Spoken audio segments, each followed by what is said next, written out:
হরতাল ধর্মঘটে জ্বালানি তেল সরবরাহে পাইপলাইন স্থাপনের সিদ্ধান্ত সরকারের। খরচের পাশাপাশি নিরাপত্তা ঝুঁকি বাড়ার আশঙ্কা। ট্যাঙ্ক তৈরির উপর গুরুত্ব দিলেন বিশেষজ্ঞরা। পদ্মা সেতুতে রেল যুক্ত হওয়ার খবরে মাওয়া ভাঙা রেল লাইনের জন্য প্রস্তাবিত জমিতে গড়ে উঠছে শত শত স্থাপনা। স্বীকার করে ব্যবস্থা নেওয়ার কথা জানালো প্রশাসন। পর্যটকদের জন্য বিপজ্জনক হয়ে পড়েছে কুয়াকাটা সমুদ্র সৈকত। ঢেউয়ের নিচেই সৃষ্টি হয়েছে মৃত্যুফাঁদ। সমস্যা সমাধানে নেই কোনো উদ্যোগ। এবং বাম্পার ফলন হলেও পাহাড়ি ঢল, শিলাবৃষ্টি সহ নানা কারণে বোরো ধান নিয়ে দুশ্চিন্তায় সুনামগঞ্জের কৃষকরা। বাড়তি দুর্ভোগ হিসেবে যোগ হয়েছে শ্রমিক সংকট।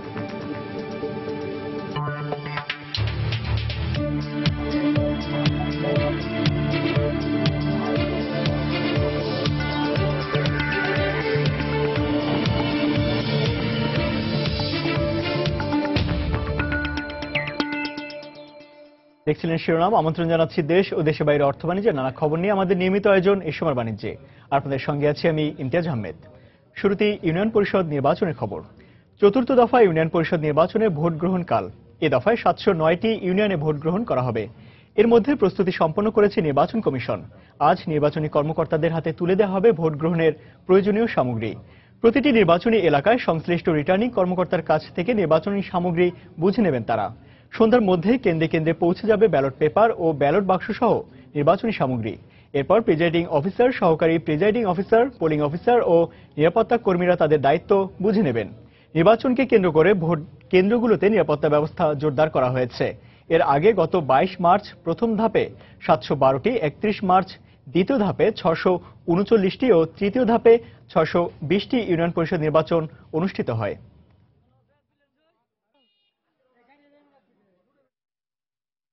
এবার অর্থ বাণিজ্যের নিয়মিত খবর। হরতাল, ধর্মঘট কিংবা যে কোনো সংকটে জ্বালানি তেল সরবরাহ স্বাভাবিক রাখতে পাইপলাইন স্থাপন করতে যাচ্ছে সরকার। এছাড়া সন্ত্রাসী বা জঙ্গি হামলা থেকে রক্ষায় বিদ্যুৎ কেন্দ্র, জ্বালানি ও গ্যাস ক্ষেত্রের জন্য বিশেষ বাহিনী গঠন করার কথা জানিয়েছেন বিদ্যুৎ, জ্বালানি ও খনিজ সম্পদ প্রতিমন্ত্রী। তবে এমন সিদ্ধান্তে সরকারের ব্যয় বাড়ার পাশাপাশি নিরাপত্তা বিঘ্নিত হওয়ার আশঙ্কা বেশি বলে মনে করেন এ খাতের বিশেষজ্ঞরা। এ খাতে নিরাপত্তায় প্রয়োজনে সেনাবাহিনীকে কাজে লাগানোর পরামর্শ দেন তারা। প্রসূন আশিসের রিপোর্ট। বাংলাদেশ বিদ্যুৎ উন্নয়ন বোর্ডের তথ্য মতে বর্তমানে তেলভিত্তিক বিদ্যুৎ উৎপাদন ক্ষমতা প্রায় ৩৫০০ মেগাওয়াট। এর মধ্যে পিক আওয়ারে দিনে প্রায় ২৮০০ মেগাওয়াট পর্যন্ত বিদ্যুৎ উৎপাদন হচ্ছে। তবে সাম্প্রতিক নৌযান শ্রমিকদের ধর্মঘটের কারণে চট্টগ্রাম বন্দরে আসা আমদানিকৃত জ্বালানি তেল ভর্তি জাহাজ থেকে তেল সরবরাহ না করায় সে সময় প্রতিদিন প্রায় ১০০০ মেগাওয়াট বিদ্যুৎ কম উৎপাদন হয়। এ ধরনের সংকট উত্তরণে সড়ক কিংবা নৌপথের পরিবর্তে জ্বালানি তেল সরবরাহ স্বাভাবিক রাখতে পাইপলাইন স্থাপন করা হচ্ছে বলে জানান বিদ্যুৎ, জ্বালানি ও খনিজ সম্পদ প্রতিমন্ত্রী। আমরা যেন অ্যাটলিস্ট ৩ মাসের মজুদ সবসময় চলমান রাখতে পারি, সেভাবে আমরা বাংলাদেশের বিভিন্ন অঞ্চলে তেল মজুদ করার জন্য ট্যাঙ্কার তৈরি করছি এবং পাইপলাইন তৈরি করছি। ঢাকা চিটাগাং পাইপলাইনটা আমাদের খুবই দরকার। ইতিমধ্যে কনসালটেন্ট নিয়োগ করার জন্য টেন্ডারে চলে গেছে পদ্মা। সরকারের এমন সিদ্ধান্তে খরচ বাড়ার পাশাপাশি নিরাপত্তা ঝুঁকি বাড়তে পারে বলে আশঙ্কা এ খাতের বিশেষজ্ঞদের। তেলের মজুদ বাড়াতে পাইপলাইনের পরিবর্তে ট্যাঙ্ক তৈরির পরামর্শ দেন তারা।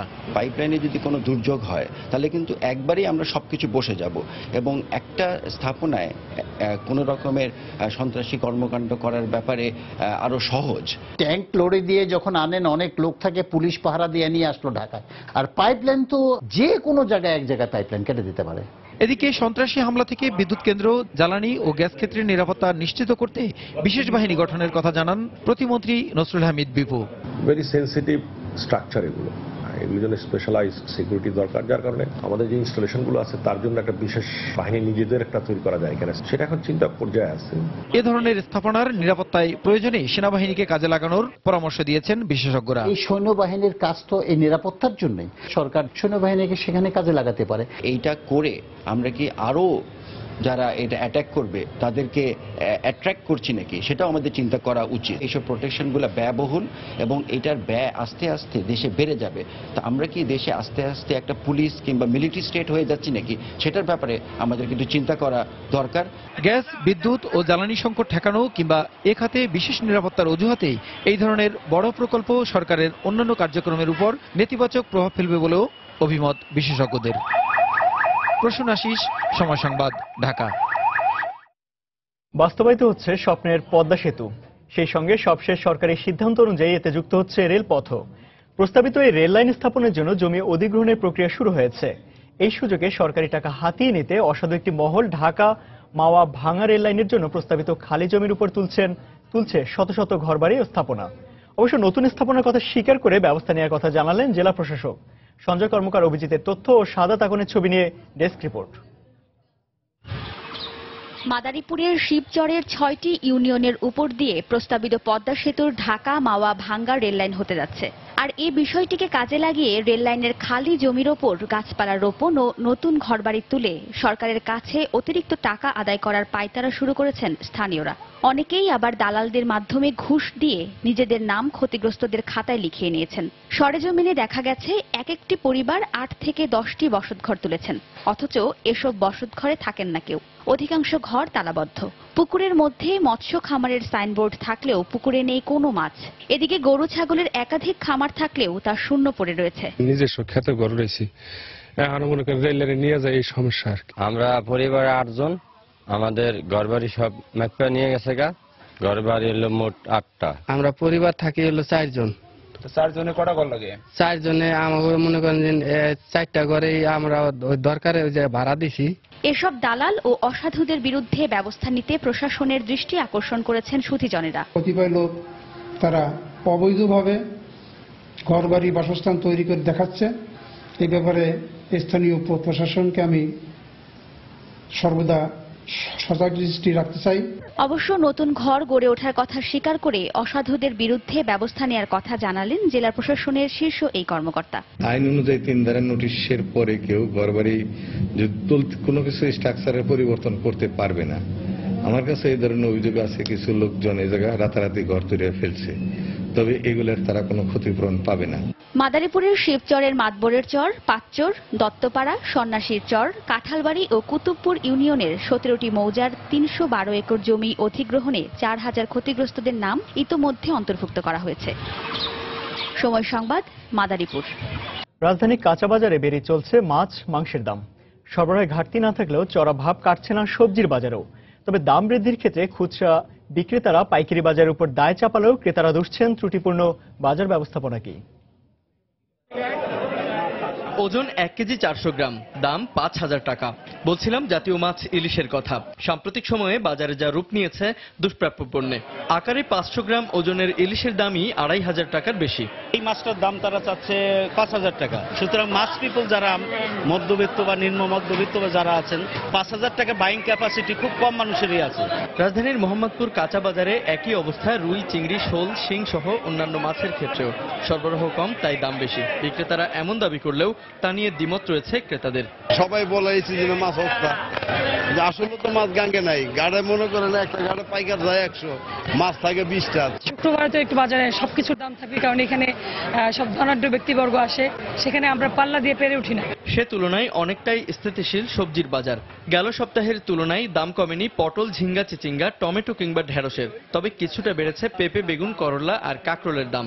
মধ্যবিত্ত যারা মোটামুটি তাদের সাথে নিম্ন শ্রেণীর মানুষের জন্য খুবই কষ্টের। বৃষ্টি কম হওয়ার কারণে অনেক সবুজ সবজি পাওয়া যাচ্ছে এখন, তো দামটা সেভাবে কমেনি, দামটা কমানো দরকার। 2-4টা আইটেম একটু দাম বেশি আছে। চিচিঙ্গা বিক্রি হইতেছে 35 টাকা কেজি, বেগুন বিক্রি হইতেছে আপনার 50-40, তারপর কাঁচামরিচ বিক্রি হইতেছে আপনার 50-60 টাকা কেজি। এদিকে বাড়তি দামেই প্রতি কেজি গরুর মাংস বিক্রি হচ্ছে 450 টাকায়, খাসি 650 থেকে 700, আর ব্রয়লার মুরগি বিক্রি হচ্ছে 170 টাকা দরে। তবে প্রতিটি দেশি মুরগির দাম বেড়েছে 30 থেকে 50 টাকা করে। জুবাইর ফয়সাল, সময় সংবাদ, ঢাকা। সুনামগঞ্জ জেলার অধিকাংশ মানুষের পুরো বছরে পরিকল্পনা নির্ভর করে বড় মৌসুমের ফলনের উপর। আর চলতি মৌসুমে ধানের বাম্পার ফলন হওয়ায় আশায় বুক বেঁধেছিলেন এই অঞ্চলের কৃষক। কিন্তু পাহাড়ি ঢল, শিলাবৃষ্টি, জলাবদ্ধতা ও শ্রমিক সংকটের কারণে কৃষকদের স্বপ্ন পরিণত হয়েছে দুঃস্বপ্নে। হিমাদ্রি শেখর ভদ্রের পাঠান তথ্য ছবি নিয়ে ডেস্ক রিপোর্ট। দিগন্তজোড়া হাওরে দোল খাচ্ছে সোনালী পাকা ধান। কিছুদিন আগেও এই ফসল সুনামগঞ্জের হাওড়া অঞ্চলের কৃষকদের স্বপ্ন দেখাচ্ছিল নিশ্চিত একটি বছরের, কিন্তু এখন সেই স্বপ্নই পরিণত হয়েছে দুঃস্বপ্নে। পাহাড়ি ঢলে প্রতিনিয়ত বাড়ছে হাওরে পানির চাপ। শিলাবৃষ্টি আর জলাবদ্ধতার কারণে তা আরো ভয়াবহ রূপ নিয়েছে। কৃষি সম্প্রসারণ অধিদপ্তরের তথ্য অনুযায়ী এখন পর্যন্ত ৩৫% জমির ফসল কাটা হয়েছে। বাকি ৬৫% জমির পাকা ধান নষ্ট হচ্ছে বন্যার পানিতে। এবছর অতিবৃষ্টির কারণে ছোট বড় 10টি হাওরের প্রায় 11,000 হেক্টর জমির ফসল ক্ষতিগ্রস্ত হয়েছে। এবাররা কাজে আসতে চায় না, ধান কাটতে পারে না পানির জন্য। অনেকেই ধান কাটতে পারে নাই, কাটলেও আবার শুকাইতে পারে নাই, শুকাইতে গেলে রোদ নেই। 26 কেয়ার জমির মধ্যে আমার এই পর্যন্ত জলবদ্ধতা এবং বৃষ্টির পানিতে 19 কেয়ার তোলা গেছে, এক মুঠো ধান কাটতে পারি নাই। আর ধান কাটার জন্য চরম শ্রমিক সংকট দেখা দেয় কৃষকেরা বেশি বিপাকে পড়েছেন বলে জানালেন কৃষি বিভাগের এই কর্মকর্তা। প্রতিদিনে একজন শ্রমিকের মজুরি 700 থেকে 1000 টাকা পর্যন্ত উঠছে, যার ফলে কৃষকগণ উৎসাহ হারিয়ে ফেলছে। বন্যা পরিস্থিতির আরো অবনতি হতে পারে জানিয়ে ফসলি জমির পাকা ধান দ্রুত কাটার জন্য কৃষকদের পরামর্শ দিলেন পানি উন্নয়ন বোর্ডের কর্মকর্তা। বরাক এবং মেঘালয় এলাকায় এবং সিলেট অঞ্চলে পানির চাপ যখন আমাদের এদিকে আসবে, তখন আমরা হয়তো এখনো যে দখল সইয়ে যাচ্ছে সেই দখল সইতে পারবো না। চলতি বোরো মৌসুমে সুনামগঞ্জের 2,21,000 হেক্টর জমিতে ধান আবাদ করা হয়েছে বলে জানিয়েছে কৃষি সম্প্রসারণ অধিদপ্তর। সময় সংবাদ, সুনামগঞ্জ। একই সৈকতে সূর্যোদয় ও সূর্যাস্ত দেখার সুযোগ আছে শুধুমাত্র কুয়াকাটাতেই। তবে সূর্যোদয় ও সূর্যাস্ত দেখার মুহূর্তগুলো পর্যটকদের কাছে এখন আর সুন্দর হয়ে ধরা দেয় না, কারণ সৈকতে বিপজ্জনকভাবে পড়ে থাকা গাছের গুঁড়ি ও ভাঙা দেয়ালের বড় বড় অংশ প্রতিনিয়তই পর্যটকদের মৃত্যু ঝুঁকি বাড়াচ্ছে। স্থানীয় জনপ্রতিনিধিরা বলছেন, সরকারি বরাদ্দ না থাকায় সমস্যা সমাধান করা যাচ্ছে না। মনির হোসেন বাদলকে সঙ্গে নিয়ে কুয়াকাটা ঘুরে এসে মাহমুদ রাকিবের রিপোর্ট, ছবি তুলেছেন খলিলুর রহমান। আকাশের সাথে এখানে মিতালিতে মাতে জলের বিপুল রাশি। এ প্রবল স্রোত যেন ভাসিয়ে নিতে চায় সবকিছু। সমুদ্রের এমন উত্তাল ঢেউ নাচিয়ে তোলে ভ্রমণ পিপাসু মন। তাই পুরো বছর জুড়ে দেশের বিভিন্ন অঞ্চল থেকে আসা পর্যটকদের ভিড় লেগে থাকে সমুদ্রকন্যা কুয়াকাটায়।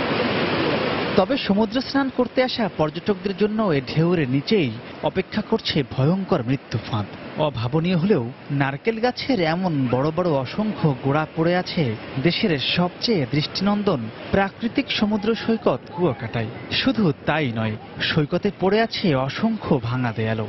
যখন জোয়ার চলে আসে তখন এগুলো দেখা যায় না, তো এতে মানুষের হাত পা কেটে যেতে পারে। এখানে কিছু ভাঙা অংশ রয়েছে বিল্ডিং এর, তো এগুলোতে অনেক সময় মানুষের অ্যাক্সিডেন্ট হয়। বৃষ্টি একটু বেশি নোংরা মনে হচ্ছে আগের চেয়ে, আর পাড়টা অনেক ভেঙে গেছে। যাতায়াত ব্যবস্থাটা আরেকটু উন্নত করতে হবে। পর্যটকরা যে আসে বসবে, বসার জন্য সুব্যবস্থা নেই।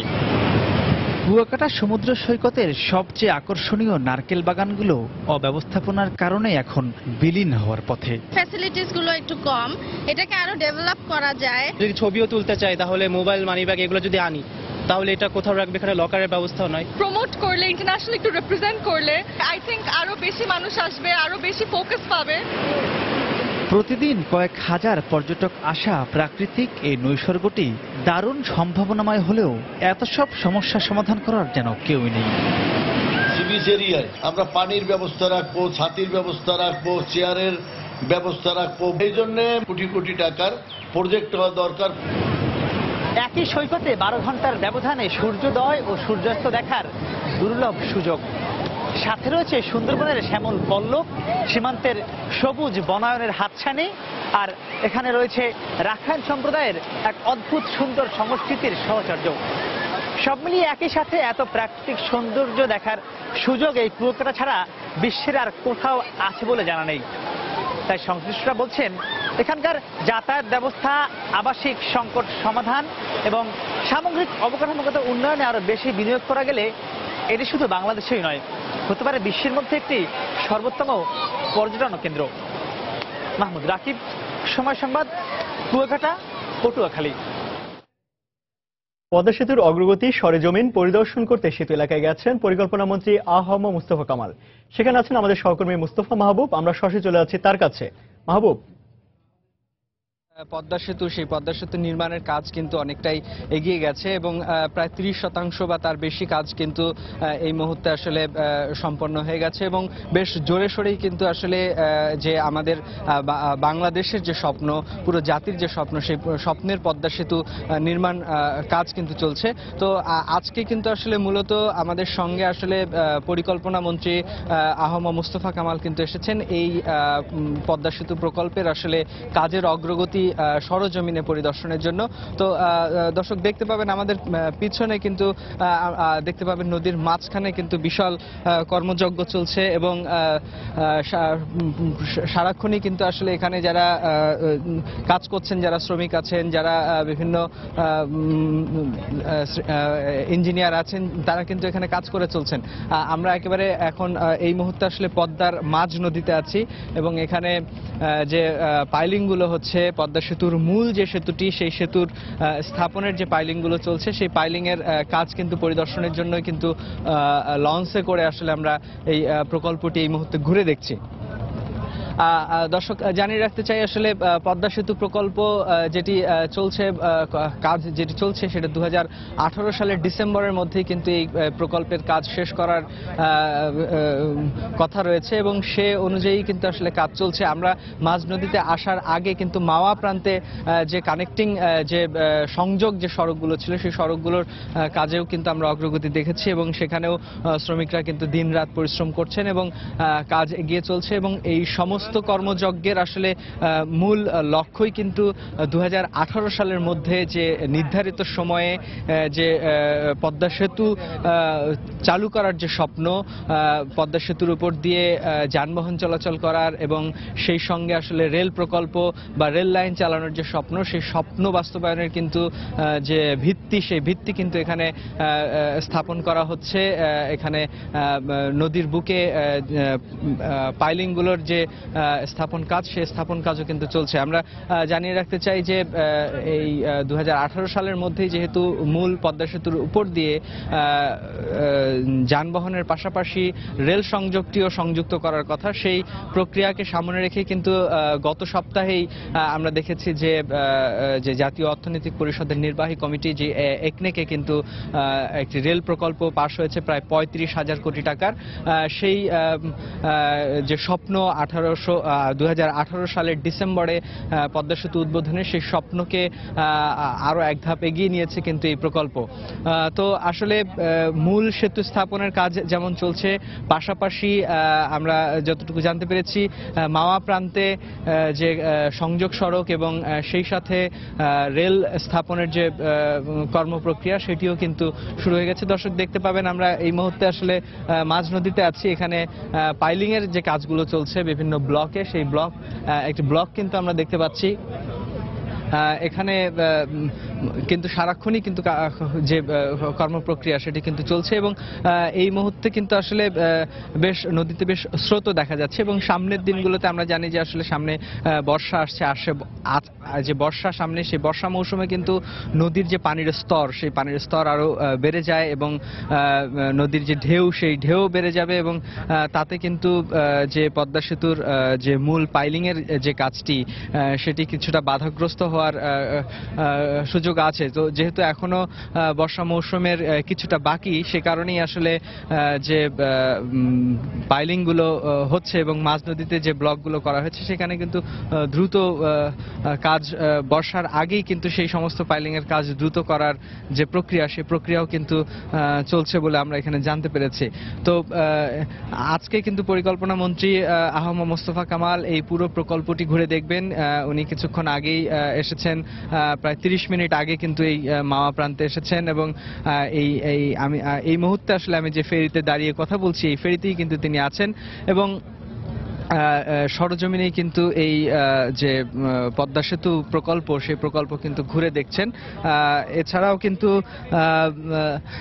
এর পরে আসলে আমরা মাওয়া প্রান্ত থেকে পদ্মা সেতুর যে অপর প্রান্তে, সেখানেও কিন্তু আমরা এখানে যাব এবং নদীর দুপাশেই যে সেতুর স্থাপন প্রক্রিয়ার বা সেতু প্রকল্পের সেতু নির্মাণ প্রকল্পের যে প্রকল্পের অগ্রগতি, সেই অগ্রগতি কিন্তু সরজমিনে পরিদর্শন করা হবে এবং পরিকল্পনা মন্ত্রীর সঙ্গে কিন্তু তার যে মন্ত্রণালয়ের সংশ্লিষ্ট ঊর্ধ্বতন কর্মকর্তারাও আছেন এবং এই প্রকল্পের সাথে সংশ্লিষ্ট যারা, তারাও কিন্তু আছেন এবং তারা মন্ত্রীকে এই কাজের অগ্রগতি সম্পর্কে অবহিত করবেন এবং এই প্রকল্প ঘুরে দেখার পরে পরিকল্পনা মন্ত্রী কিন্তু সাংবাদিকদের একটি অগ্রগতি জানিয়ে আসলে প্রকল্পের অগ্রগতি জানিয়ে ব্রিফ করারও কথা রয়েছে। আমরা সেই ব্রিফিংয়ে হয়তো জানতে পারবো যে আসলে সর্বশেষ এই প্রকল্পের যে সর্বশেষ অবস্থা সেটি কি। দর্শক এই মুহূর্তে দেখতে পাবেন যে আসলে আমরা পদ্মা সেতু প্রকল্পের যে মাওয়া প্রান্ত থেকে আমরা আসছিলাম এবং এখন আমরা আছি তার অপর প্রান্তে। এখানে দূরে কিন্তু দেখা যাচ্ছে যে পাইলিং এর কাজ, সেই পাইলিং এর কাজ চলছে। এখানে বিভিন্ন ব্লক আকারে কিন্তু এই পাইলিং এর কাজগুলো হয় আমরা দেখতে পাচ্ছি। তো এই যে প্রকল্প, এই প্রকল্প কিন্তু আসলে অনেক স্বপ্নের প্রকল্প। আমরা জানি যে আসলে বিশ্ব ব্যাংক এবং এই প্রকল্পে অর্থায়নের কথা ছিল এবং নানান জটিলতা এবং নানান অভিযোগ পেরিয়ে কিন্তু আসলে নানান বাধা বিপত্তি পেরিয়ে কিন্তু এই প্রকল্প আমরা পরবর্তীতে নিজস্ব অর্থায়নে কিন্তু শুরু করেছি এবং এই প্রকল্পটি আসলে শুধু কোনো পুরো জাতির জন্যই কিন্তু একটি বিশেষ প্রকল্প। বলা হচ্ছে পদ্মা সেতু চালু হলে বা পদ্মা সেতু প্রকল্প শেষ হয়ে যাওয়ার পরে পদ্মা সেতু যখন জনগণের চলাচলের জন্য উন্মুক্ত হবে তখন কিন্তু বলা হচ্ছে যে জিডিপিতে কিন্তু 1 বা 1.5% প্রবৃদ্ধির যে অগ্রগতি, সেই প্রবৃদ্ধিতে কিন্তু সেটি ভূমিকা রাখবে। তো সপ্তম পঞ্চবার্ষিক পরিকল্পনায় যে লক্ষ্য রয়েছে যে 2020 সাল নাগাদ বাংলাদেশের যে জিডিপি প্রবৃদ্ধি সেটি 8% বা তার বেশি করার যে স্বপ্ন, সেই স্বপ্ন পথে কিন্তু একটি বড় ভূমিকা রাখবে বলে মনে করা হচ্ছে এই পদ্মা সেতু। আমরা জানি যে এবছরই কিন্তু আমাদের যে জিডিপি প্রবৃদ্ধি সেটি 6-এর গণ্ডি পেরিয়ে 7-এর গণ্ডিতে বা 7 স্পর্শ করেছে এবং অনেক উন্নয়ন সহযোগী সংস্থা যদিও আশঙ্কা করছেন যে আগামী বছর হয়তো এই প্রবৃদ্ধি ধরে রাখা সম্ভব হবে না, কিন্তু এই সরকারের হাতে নিয়ে এই ধরনের যে বড় প্রকল্পগুলো, এগুলো যদি যথাসময়ে যথাসম্ভব গুণগত মান ধরে রেখে আসলে সম্পন্ন করা সম্ভব হয় তাহলে কিন্তু আসলে জিডিপির যে অগ্রগতি বা জিডিপির যে প্রবৃদ্ধির ধারা সেটি কিন্তু বজায় রাখা অসম্ভব হবে না। সেই সাথে ধারণা করা হচ্ছে যে 2018 সালের ডিসেম্বর নাগাদ যদি আসলে এই পদ্মা সেতুর বুকে বা পদ্মা নদীর বুক চিড়ে যদি রেল এবং সেই সাথে সড়ক পথে যদি যোগাযোগ স্থাপন করা সম্ভব হয় সেটি কিন্তু আমাদের পরবর্তী যে অর্থবর্ষ সেই অর্থবর্ষে কিন্তু একটি বড় ভূমিকা রাখবে। সেই সাথে আরো জানিয়ে রাখতে চাই এই পদ্মা সেতু কর্মকাণ্ড শুরু হওয়ার পর থেকেই কিন্তু যে বার্ষিক উন্নয়ন পরিকল্পনার একটি বড় অংশ কিন্তু এই পদ্মা সেতুতেই আসছে এবং সেটিও কিন্তু আমাদের যে জিডিপি গ্রোথ সেটিকে কিন্তু সচল রাখতে সহযোগিতা করছে। এবং এই প্রকল্প যে শুধু মূল সেতু সাথে সাথে আসলে আরো সেতু দুই ধারে বা সেতু দুই পাশে যে ধরনের স্থাপনা কার্যক্রমগুলো আছে, আমরা জানি যে মূল সেতুর সাথেও আসলে সংযোগ সড়ক এবং দুপাশের যে রেল সংযোগ সেগুলো কিন্তু একই সাথে এগিয়ে চললেও আমরা জানি যে 2018 সালে মূল সেতু দিয়ে রেল চললেও এর পরবর্তীতে যে দুপাশে যে রেল সংযোগ সেগুলো সেই প্রক্রিয়াগুলো বা সেই প্রকল্পগুলো যেগুলো আলাদা প্রকল্প সেই প্রকল্পগুলো শেষ হতে কিন্তু 2022 সাল লেগে যাবে। তো এই সমস্ত কর্মপ্রক্রিয়া যখন আসলে সম্পন্ন হবে 2018 সাল বা 20 সাল বা 22 সাল নাগাদ বা বলা হচ্ছে 2021 সাল যেটি আমাদের স্বাধীনতার যে 50 বছর আমরা পূরণ করতে যাব, সেই বছরেও কিন্তু আসলে যদি আমাদের অর্থনীতিতে এই পদ্মা সেতু প্রকল্পের সুফল যুক্ত হয় তাহলে কিন্তু বলা হচ্ছে যে মধ্যমায়ের যে দেশ, মধ্যমায়ের বাংলাদেশ বা উন্নত বাংলাদেশ বিনির্মাণের যে স্বপ্ন সেই স্বপ্নকে কিন্তু আরো গতিশীল করবে। তো এই ছিল আসলে আমার কাছে এই মুহূর্তে যে পদ্মা সেতু প্রকল্পের যে অগ্রগতির তথ্য। দর্শক, পদ্মা সেতুর অগ্রগতি সরেজমিন পরিদর্শন করতে সেতু এলাকায় রয়েছেন পরিকল্পনা মন্ত্রী আহম মুস্তফা কামাল এবং তার সঙ্গে রয়েছেন আমাদের সহকর্মী মুস্তফা মাহবুব। তিনি সেখানকার সর্বশেষ খবর জানাচ্ছিলেন আমাদেরকে। চলে যাচ্ছি পরের খবরে। চাঁদপুরে মেঘনার ভাঙনে নদীগর্ভে বিলীন হতে চলছে হরিণা ফেরিঘাট সহ গুরুত্বপূর্ণ বিভিন্ন স্থাপনা। স্থানীয়দের দাবি এখনই ব্যবস্থা নেওয়া না হলে বড় ধরনের ক্ষতির মুখে পড়বেন তারা। অবশ্য ভাঙন রোধে ব্যবস্থা গ্রহণের কথা জানিয়েছেন পানি উন্নয়ন বোর্ড। ফারুক আহমেদের তথ্য ও ছবি নিয়ে ডেস্ক রিপোর্ট। বর্ষা মৌসুমের আগেই মেঘনার ভাঙনের মুখে পড়েছে চাঁদপুর শরীয়তপুর রুটের হরিণা ফেরিঘাট সহ গুরুত্বপূর্ণ বেশ কিছু স্থাপনা। তীব্র স্রোত ও ঢেউয়ের আঘাতে নদীগর্ভে বিলীন হতে চলেছে অন্তত 2 কিলোমিটার এলাকা। এরই মধ্যে ফেরিঘাটের পন্টুনের গ্যাংওয়ে, উত্তরের মাছের আড়ত এবং দক্ষিণের বিস্তীর্ণ এলাকা নদীগর্ভে বিলীন হয়ে গেছে। ভাঙন থেকে রক্ষায় বাঁশ ও বালুর বস্তার বাঁধ দেয়া হয়েছে। এ অবস্থায় ঘরবাড়ি ও ফসলি জমি হারানোর আশঙ্কা করছেন স্থানীয়রা। আমাদের 18-20টা আড়ত চলে গেছে নদী ভাঙন রোধে। তা আমাদের এখন বাইনা যে কটা আড়ত আছে আমরা এখন কি করব? আমাদের এই এলাকা সবই ভাঙিয়ে নিয়ে গেছে, এখন আমাদের আর করার কিছু নেই। নদী ভাঙ্গাটা যদি আমরা রক্ষা করতে পারে তো আমরা একটা আশ্রয় পাবো। মেঘনার ভাঙ্গনে হরিণা ফেরিঘাটের উভয় পাশে মারাত্মক অবস্থা ধারণ করছে। প্রতি জলভিত্তিতে যদি ভাঙন রোধ করা না হয় তাহলে অচিরে ফেরিঘাটটা বিলীন হয়ে যাবে। তবে ভাঙন রোধে দ্রুত ব্যবস্থা নেওয়ার কথা জানিয়েছে পানি উন্নয়ন বোর্ড। হামচর এলাকার কিছু অংশের 119 কোটি টাকা ব্যয় সম্মিলিত একটি ডিপিপি বর্তমানে এর থেকে প্রক্রিয়াধীন আছে। আশা করি অচিরেই এই প্রকল্পটি বাস্তবায়ন হলে অত্র এলাকার জনগণের দুঃখ দুর্দশা লাঘব হবে। গত 5 বছরে অন্তত 3 বার ভাঙনের শিকার হয়েছে চাঁদপুরের হরিণা ফেরিঘাট সহ আশপাশের বিস্তীর্ণ এলাকা। সময় সংবাদ, চাঁদপুর। ময়মনসিংহে একটি শিক্ষা বোর্ড স্থাপনের দাবি ক্রমেই জোরালো হচ্ছে। দেশের অন্তত 4টি শিক্ষা বোর্ডের চেয়ে বৃহত্তর ময়মনসিংহের শিক্ষার্থী বেশি থাকায় বোর্ড স্থাপন যৌক্তিক বলে মনে করেন এই অঞ্চলের মানুষ। নবগঠিত ময়মনসিংহ বিভাগের কমিশনার জানান, শিক্ষা বোর্ড স্থাপনের বিষয়টি প্রক্রিয়াধীন। হোসেন আলীর তোলা ছবি নিয়ে হারুন রশিদের রিপোর্ট। এবছর অনুষ্ঠিত এসএসসি পরীক্ষায় চট্টগ্রাম শিক্ষা বোর্ডে পরীক্ষার্থীর সংখ্যা 1 লাখ, বরিশাল বোর্ডে 71,000, সিলেট বোর্ডে 74,000 এবং যশোর বোর্ডে 1,31,000। আর বৃহত্তর ময়মনসিংহে এ সংখ্যা 1,32,500। এছাড়া গত জেএসসি পরীক্ষায় 4টি শিক্ষা বোর্ডের চেয়ে বেশি পরীক্ষার্থী ছিল এই অঞ্চলে। শিক্ষার্থী ও শিক্ষা প্রতিষ্ঠানের আধিক্যের কারণে জোরালো হয়ে উঠেছে ময়মনসিংহে শিক্ষা বোর্ড স্থাপনের দাবি। কোনো ভুল ত্রুটি হয়ে থাকে প্রবেশপত্র কিংবা অন্য কিছুতে, তাহলে ঢাকা আমরা দিন গিয়ে কাজটা করতে পারি না। ঢাকাতে যাই তখন আমাদের ডেলি আপ ডাউনের সমস্যাটা তো অবশ্যই হয়, আর জেমে পড়তে হয়। ময়মনসিংহ সরকারি বোর্ড হয়, শিক্ষা বোর্ড হয়, আমাদের সময় বাঁচছে, আমাদের পাঠদানের সমস্যা হয় না। শিক্ষা বোর্ড হলে এ অঞ্চলের শিক্ষক ও শিক্ষার্থীরা যেমন উপকৃত হবেন, তেমনি রাজধানী ঢাকার উপরও চাপ কমবে বলে মনে করেন শিক্ষা বোর্ড বাস্তবায়ন কমিটির নেতারা। ময়মনসিংহের শিক্ষা বোর্ডের যে পরীক্ষার্থী আছে এটি হচ্ছে 42%। এই পরিসংখ্যান প্রমাণ করে যে বৃহত্তর ময়মনসিংহবাসীর যে প্রাণের দাবি ময়মনসিংহ শিক্ষা বোর্ড, এটি বাস্তবায়ন করা খুবই জরুরি। নবগঠিত ময়মনসিংহ বিভাগের কমিশনার জানান, ময়মনসিংহে শিক্ষা বোর্ড স্থাপনের প্রক্রিয়া শুরু হয়েছে। এত বিপুল সংখ্যক ছাত্রছাত্রী এখানে পরীক্ষা দেয়, তাদের সুবিধার বিষয়টি বিবেচনা করে আমরা মন্ত্রণালয়কে অনুরোধ করেছি যত তাড়াতাড়ি সম্ভব এখানে শিক্ষা বোর্ড স্থাপন করা যায়। বৃহত্তর ময়মনসিংহের শেরপুর, জামালপুর, নেত্রকোনা, কিশোরগঞ্জ, টাঙ্গাইল ও ময়মনসিংহ জেলায় কলেজ, মাধ্যমিক ও নিম্ন মাধ্যমিক পর্যায়ের প্রায় 2800 শিক্ষা প্রতিষ্ঠান রয়েছে। হারুনুর রশিদ, সময় সংবাদ, ময়মনসিংহ।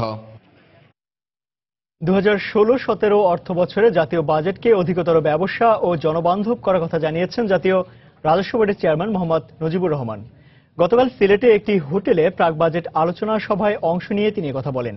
এ সময় অবকাঠামোগত সুবিধা প্রদানের মাধ্যমে প্রতিবেশী রাষ্ট্র থেকে রাজস্ব আয়ের সম্ভাবনার কথাও জানান তিনি।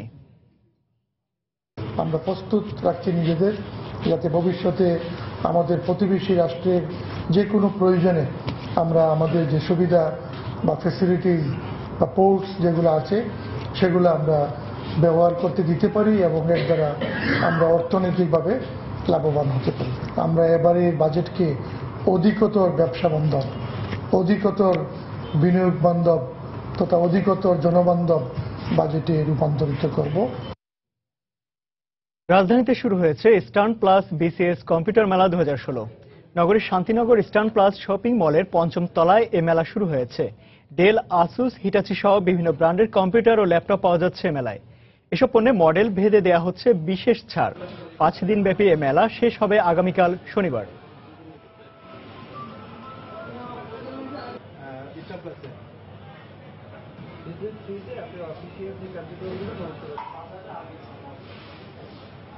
এদিকে চট্টগ্রামের হল 24-এ চলছে 3 দিনব্যাপী মোবাইল ও ট্যাব মেলা। সেখানে আছেন সহকর্মী কমল দে। সেখানকার বিস্তারিত খবর জানতে চলে যাচ্ছি তার কাছে। কমল। ধন্যবাদ ইমতিয়াজ। বন্দরনগরী চট্টগ্রামে কিছুক্ষণ আগে শুরু হয়েছে দুদিন ব্যাপী ট্যাব এবং স্মার্টফোন মেলা। মূলত এক্সপো মেকার নামে একটি প্রতিষ্ঠান গত 6 বছর ধরে এই মেলার আয়োজন করে আসছে।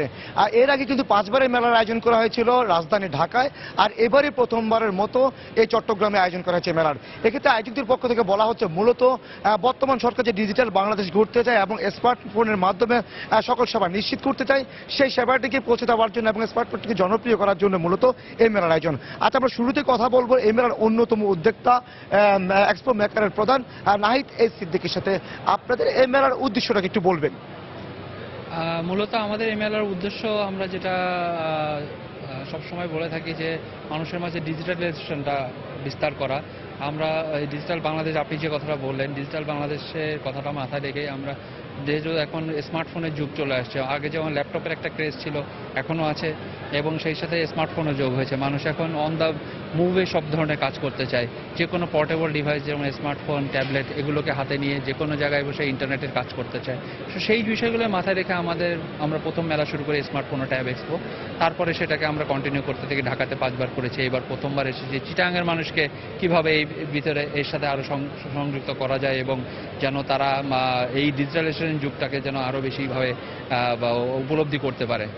ধন্যবাদ। আমরা কথা বলছিলাম এই মেলার অন্যতম উদ্যোক্তা যে এক্সপো মেকারের প্রধান নাহিদ সিদ্দিকীর সাথে। তিনি আমাদেরকে বলছিলেন যে মেলার লক্ষ্য উদ্দেশ্য। এবার একটা আমরা মেলার দিকে আসি। আজ সকাল 10টার দিকে মেলা শুরু হয়েছে হল 24-এ। আর এবারে যে মেলা, সেই মেলা কিন্তু আমরা দেখতে পাচ্ছি প্রায় 30টির বিশেষ স্থান পেয়েছে। বিশেষ করে মোবাইল কোম্পানিগুলো, দেশি বিদেশি যে মোবাইল কোম্পানিগুলো রয়েছে, সেই মোবাইল কোম্পানিগুলো মূলত এই মেলা তারা স্টল দিয়েছে। 30টি বিশেষ স্টল রয়েছে এই মেলার মধ্যে। সকাল থেকে দেখেছি আমরা, তো শুক্রবার বন্ধর দিন, সেই অনুযায়ী সকাল থেকে প্রচুর সংখ্যক দর্শনার্থী ভিড় করেছে এই মেলায়। কিন্তু এই মেলার ইতিমধ্যে দর্শক জমতে শুরু করলো। মেলার আনুষ্ঠানিক কিন্তু উদ্বোধন হবে। আমরা যতটুকু জানতে পেরেছি দুপুরে সিটি মেয়র আজম ও নাসির উদ্দিন এই মেলার উদ্বোধন করবেন দুপুরের পরে। কিন্তু এখন পর্যন্ত আনুষ্ঠানিকভাবে মেলা শুরু না হলো। আমরা দেখেছি প্রচুর সংখ্যক দর্শনার্থী টিকিট করে তারা মেলার প্রাঙ্গণে প্রবেশ করেছেন এবং তারা তাদের যে পণ্যগুলো রয়েছেন এবং তাদের যে পছন্দনীয় যে মোবাইল সেট বা স্মার্টফোন বা ট্যাব, সেটা তারা পছন্দ করছেন। তারা দরদাম যাচাই করছেন, পছন্দ হলে তারপর তারা সেটা কিনে নিচ্ছেন। আমরা দেখেছি কিন্তু আয়োজকরা বলছে যে শুক্রবার সকাল থেকে তারা যে দর্শনার্থী এখন মধ্যে ভিড় করেছে তারা আশা করেনি, তারা আশাতীতভাবে তারা দর্শনার্থী ভিড় করেছে বলে আয়োজকরা আমাদেরকে জানিয়েছেন। আপনি জানেন যে বন্দরনগরী চট্টগ্রাম, এই বন্দরনগরীতে কিন্তু এই ধরনের মেলায় এবারই প্রথম আয়োজন হচ্ছে এবং বিশেষ করে Chittagong M A Aziz stadium সংলগ্ন যে হল 24, সেই হল 24-এর দ্বিতীয় তলায় শুরু হয়েছে এই মেলা। এবং সকালবেলা কিন্তু এখন পর্যন্ত আনুষ্ঠানিকভাবে শুরু না হলেও কিন্তু দর্শনার্থীর ভিড় কম নেই।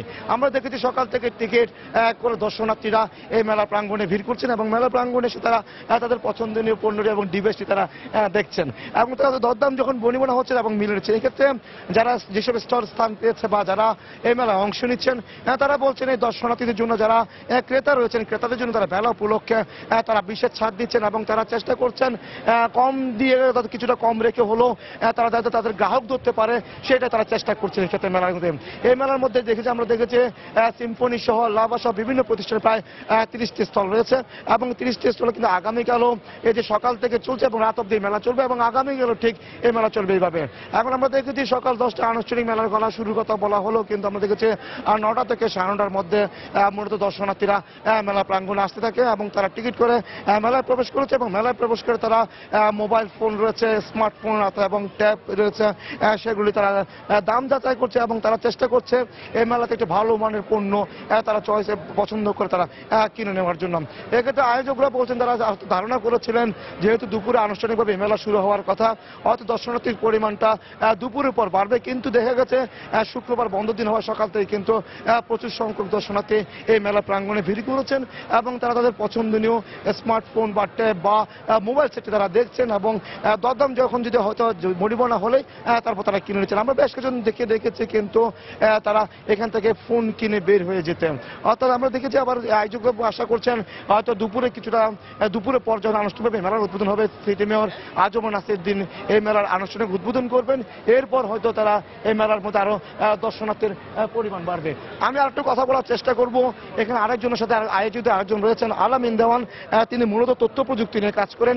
আমি তার কাছে জানতে চাইবো যে তথ্য প্রযুক্তি যে এই মেলাটি, এই তথ্য প্রযুক্তির যে আমাদের অগ্রগতি, সেই অগ্রগতি কতটুকু ভূমিকা রাখবে বলে আপনি মনে করেন? আমরা কথা বলছেন আলামিন দেওয়ানের সাথে। ধন্যবাদ। বাংলাদেশ সরকার ডিজিটাল বাংলাদেশ বাস্তবায়নের জন্য এক বড় উদ্যোগ নিয়েছে, সেই লক্ষ্যে আগে এগিয়ে চলেছে। এই স্মার্টফোন নিয়ে এই মেলা চট্টগ্রামের প্রথম। আসলে ইন্টারনেট এখন মানুষ যত সরকারি সেবা আছে সবকিছু সরকার চাচ্ছে জনগণের হাতের দুয়ারে নিয়ে যাওয়ার জন্য, হাতের কাছে নিয়ে যাওয়ার জন্য। স্মার্টফোন সেই দিক থেকে একটা বড় অবদান রাখবে। চট্টগ্রামে স্মার্টফোন এই মানুষের মধ্যে আগ্রহ তৈরি করবে। এই মেলা উপলক্ষে স্মার্টফোনে অনেক কম দামে স্মার্টফোন দেওয়া হচ্ছে, বিভিন্ন উপহার দেওয়া হচ্ছে, মানুষ আগ্রহ হয়ে উঠবে। আমার মনে হয় যে চট্টগ্রামে এই মেলা স্মার্টফোনের একটা ভালো অবদান রাখবে স্মার্টফোন পেনিট্রেশনের ক্ষেত্রে। ধন্যবাদ। আমরা কথা বলছি মেলার অন্যতম উদ্যোক্তা তথ্য প্রযুক্তিবিদ আলামিন দেওয়ানের সাথে। তিনি আমাদেরকে যেটা বলছিলেন যে বর্তমান সরকার যে তথ্য প্রযুক্তি এগিয়ে নেওয়ার চেষ্টা করছে এবং সকল ধরনের নাগরিক সেবাগুলিকে তারা স্মার্টফোনের মাধ্যমে সকল সাধারণ মানুষের কাছে পৌঁছে দেওয়ার চেষ্টা করছে এবং তারই এইটা একটি বড় ধরনের ভূমিকা রাখবে বলে আয়োজকরা মনে করছেন। এখন আমরা দেখেছি কিন্তু প্রচুর সংখ্যক দর্শনার্থী এই মেলা প্রাঙ্গণে ভিড় করেছে এবং তারা সকাল থেকে মূলত এই মেলায় দর্শনার্থী আসতে শুরু করে। এখন পর্যন্ত আনুষ্ঠানিকভাবে মেলার উদ্বোধন হয়নি। মেলার উদ্বোধন হবে দুপুরবেলা, কিন্তু তার আগে থেকে সকাল 10টা থেকে দেখেছি আমরা প্রচুর সংখ্যক দর্শনার্থী বা ক্রেতা, মোবাইল ফোন ক্রেতা এই মেলা প্রাঙ্গণে ভিড় করেছেন। এবং আজকে যে মেলা শুরু হয়েছে আগামীকাল পর্যন্ত মেলা চলবে এবং প্রতিদিন সকাল 10টা থেকে রাত 9টা পর্যন্ত এই হল 24-এ চলবে এই চট্টগ্রামের 6ঠবারের মতো আয়োজিত ট্যাব এবং স্মার্টফোন মেলা। তো ইমতিয়াজ, এখন পর্যন্ত আমার কাছে এ ছিল চট্টগ্রামে যে মেলা চলছে তার সর্বশেষ। চট্টগ্রামের হল 24-এ আজ থেকে শুরু হয়েছে মোবাইল ও ট্যাব মেলা। সেখানকার খবরাখবর জানাতে সরাসরি আমাদের সঙ্গে যোগ দিয়েছিলেন সহকর্মী কমল দেব। চলে যাচ্ছি পরের খবরে। দ্বিতীয়বারের মতো রাজধানীতে শুরু হয়েছে ঢাকা রেস্টুরেন্ট সপ্তাহ 2016। বৃহস্পতিবার রাজধানীর হোটেল লা মেরিডিয়ানে আয়োজিত এক সংবাদ সম্মেলনে এই তথ্য জানায় আয়োজক প্রতিষ্ঠান খাবারের পোর্টাল www.foodize.com.bd। অনুষ্ঠানে উপস্থিত ছিলেন মোবাইল অপারেটর গ্রামীণফোন এবং স্কয়ার টয়লেট্রিজ লিমিটেডের কর্মকর্তারা। আগামী 14 মে পর্যন্ত অনুষ্ঠান চলাকালীন সময়ে ঢাকা শহরে প্রায় 55টি রেস্টুরেন্ট তাদের জনপ্রিয় খাবারগুলো স্বল্প দামে বিক্রি করবে বলে জানায় সংশ্লিষ্টরা।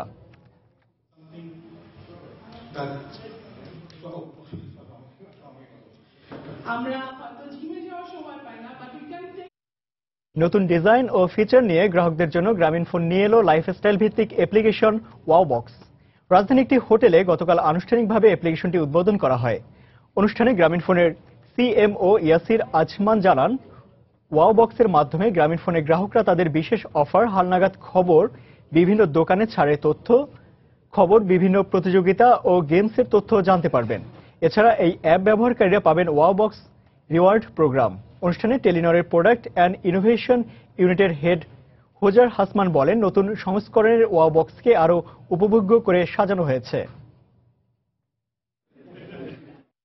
টি-20 বিশ্বকাপ উপলক্ষে রেডিও স্বাধীন আয়োজিত রবি সুপারস্টার ইন্টারনেট কুইজ প্রতিযোগিতার বিজয়ীদের মাঝে পুরস্কার তুলে দিয়েছে রেডিও স্বাধীন ও রবি আজিয়াটা লিমিটেডের কর্মকর্তারা।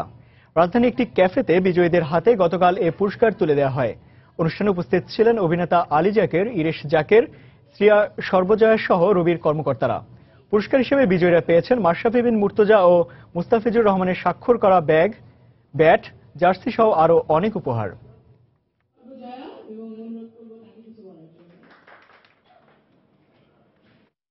রাজধানীর আব্দুল্লাহপুরে ইলেকট্রনিক্স পণ্যের দেশীয় ব্র্যান্ড ওয়ালটনের নতুন শোরুম উদ্বোধন করা হয়েছে। তালুকদার ইলেকট্রনিক্স নামে নতুন শোরুম উদ্বোধন করেন ওয়ালটনের ব্র্যান্ড অ্যাম্বাসেডর চিত্রনায়ক ইলিয়াস কাঞ্চন। অনুষ্ঠানে ওয়ালটনের নির্বাহী পরিচালক Humayun Kabir, deputy operator director Mohammad Zahirul Islam সহ অন্যান্য কর্মকর্তারা উপস্থিত ছিলেন। এই শোরুমে ওয়ালটন ব্র্যান্ডের ইলেকট্রিক্যাল, ইলেকট্রনিক্স, অটোমোবাইল এবং হোম অ্যাপ্লায়েন্স পণ্য পাওয়া যাবে।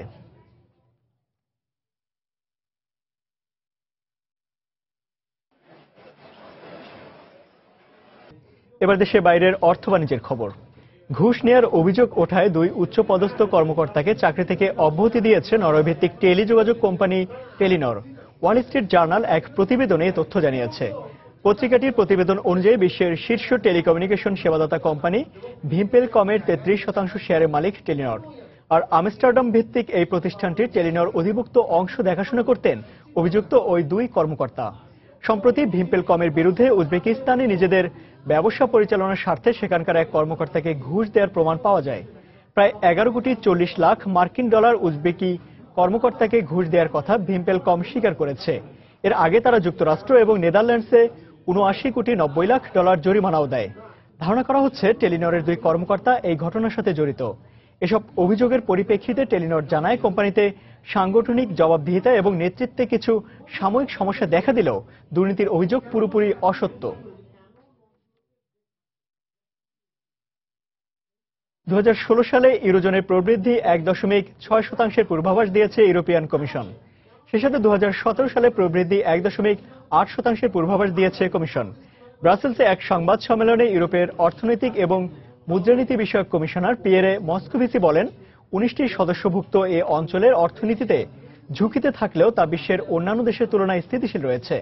তবে বাজেট ঘাটতি এবং ঋণের বোঝা কমানোর লক্ষ্যমাত্রা ফ্রান্স, ইতালি এবং স্পেন পূরণ করতে পারবে না বলেও জানিয়েছে কমিশন। পাশাপাশি মূল্যস্ফীতি 0.2% হতে পারে বলেও জানায় কমিশন।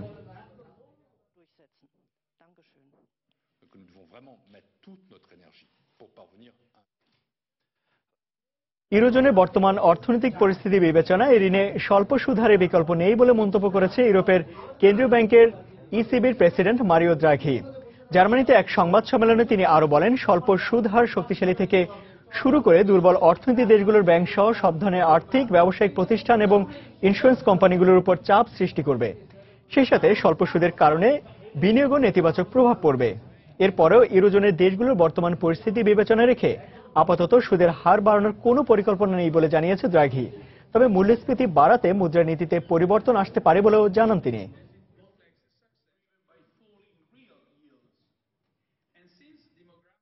স্বল্প সুদ হারের কারণে বছরের প্রথম প্রান্তিকে মুনাফা কমেছে জার্মানির কমার্স ব্যাংকের। অন্যদিকে একই সময়ে আয় 10% বেড়েছে ফ্রান্সের বিএনপি পরিবাস ব্যাংকের। এই সময়টায় বিএনপি পরিবাসের আয় হয়েছে $200 কোটি, যা বিশেষজ্ঞদের প্রত্যাশার চেয়ে অনেক বেশি। অন্যদিকে একই সময়ে জার্মানির কমার্স ব্যাংকের আয় কমেছে $18 কোটি। অথচ গেল বছর এই আর্থিক প্রতিষ্ঠানটির মুনাফা হয়েছিল €100 কোটি। মূলত স্বল্প সুদ হারের কারণেই মুনাফা অর্জনে হিমশিম খাচ্ছে ইউরোপের বেশিরভাগ ব্যাংক।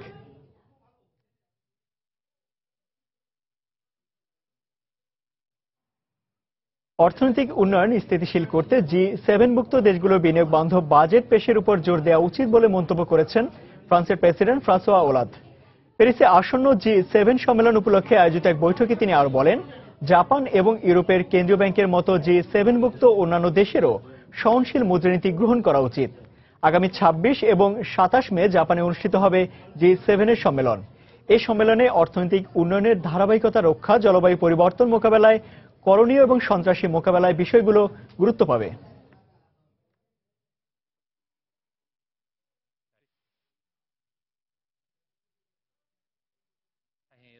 আবারও জানিয়ে দিচ্ছে সময় বাণিজ্যের শিরোনামগুলি। হরতাল, ধর্মঘটে জ্বালানি তেল সরবরাহে পাইপলাইন স্থাপনের সিদ্ধান্ত সরকারের। খরচের পাশাপাশি নিরাপত্তার ঝুঁকি বাড়ার আশঙ্কা, ট্যাঙ্ক তৈরির উপর গুরুত্ব দিলেন বিশেষজ্ঞরা।